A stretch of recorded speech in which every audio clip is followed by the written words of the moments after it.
നമസ്കാരം, ഞാൻ doctor Aishwarya, MO Naz clinic Mukkam Kozhikode. Rheumatoid arthritis അഥവാ സന്ധിവാതത്തെ കുറിച്ചാണ് ഇന്ന് നമ്മൾ സംസാരിക്കാൻ പോകുന്നത്. പണ്ട് ഒരു 60 വയസ്സിന് മുകളിലുള്ളവർക്ക് മാത്രം കണ്ടുവരുന്ന ഒന്നായിരുന്നു ഇത്. എന്നാൽ ഇന്ന് ഒരു 15-20 വയസ്സ് കഴിയുമ്പോഴേക്ക് തന്നെ എല്ലാവർക്കും സന്ധികളിൽ പെയിൻ അനുഭവപ്പെടുന്നുണ്ട്. ഉറങ്ങി എണീക്കുമ്പോൾ ഉപ്പൂറ്റി നിലത്ത് തൊടാനുള്ള ബുദ്ധിമുട്ട്, അതുപോലെ സ്റ്റെപ്പ് കയറാനുള്ള ബുദ്ധിമുട്ടൊക്കെ ഇവരിൽ കാണുന്നുണ്ട്.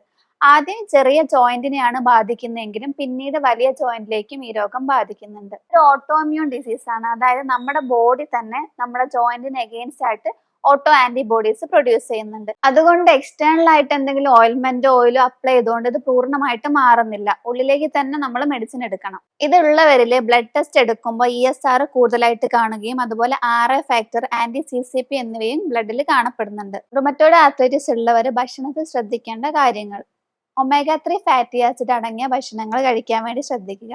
ചെറിയ മത്സ്യങ്ങൾ, നട്ട്സ്, സീഡ്സ് ഇവ ഭക്ഷണത്തിൽ ഉൾപ്പെടുത്തുക. അതുപോലെ വൈറ്റ് റൈസ് ഒഴിവാക്കിയിട്ട് ഹോൾ ഗ്രെയിൻസ്, മില്ലറ്റ്സ് എന്നിവ ഭക്ഷണത്തിൽ ഉൾപ്പെടുത്തുക. അതുപോലെ പയറുവർഗ്ഗങ്ങൾ കൂടുതൽ കഴിക്കുന്നത് ബോഡിയിൽ ഇൻഫ്ലമേഷൻ കുറയ്ക്കാൻ വേണ്ടിയിട്ട് സഹായിക്കുന്നുണ്ട്. ബ്രോക്കോളി ഭക്ഷണത്തിൽ ഉൾപ്പെടുത്തുമ്പോൾ അത് ഫ്രീ റാഡിക്കൽസിനെ കുറച്ചിട്ട് നമ്മുടെ ജോയിന്റിന് ഡാമേജ് ഉണ്ടാക്കുന്നത് ഒഴിവാക്കാൻ വേണ്ടി സഹായിക്കുന്നു. അതുപോലെ red meat, processed food, artificial food, fried ഫുഡൊക്കെ ഭക്ഷണത്തിൽ നിന്ന് ഒഴിവാക്കുക. ധാരാളം വെള്ളം കുടിക്കാൻ വേണ്ടി ശ്രദ്ധിക്കുക. 2 മുതൽ 3 ലിറ്റർ വരെ ഒരു ദിവസം വെള്ളം കുടിക്കുക.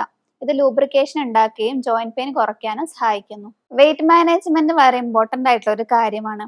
അതുവഴി ബോണിൽ ഉണ്ടാവുന്ന സ്ട്രെസ് കുറയ്ക്കാൻ വേണ്ടിയിട്ട് സഹായിക്കുന്നുണ്ട്. ഇതിനായി പ്രോപ്പർ ഡയറ്റും വർക്കൗട്ടും ഫോളോ ചെയ്യുക. മെഡിക്കേഷന്റെ കൂടെ ഈ പറഞ്ഞ കാര്യങ്ങൾ കൂടെ ഒന്ന് ശ്രദ്ധിച്ചു കഴിഞ്ഞാൽ സന്ധിവാതം ഒരു പരിധി വരെ നമുക്ക് കുറയ്ക്കാൻ വേണ്ടി പറ്റും. ഇതുമായി ബന്ധപ്പെട്ട് എന്തെങ്കിലും സംശയം ഉണ്ടെങ്കിൽ അത് കമന്റ് ബോക്സിൽ രേഖപ്പെടുത്തുക. പുതിയൊരു വീഡിയോ ആയിട്ട് വീണ്ടും കാണാം.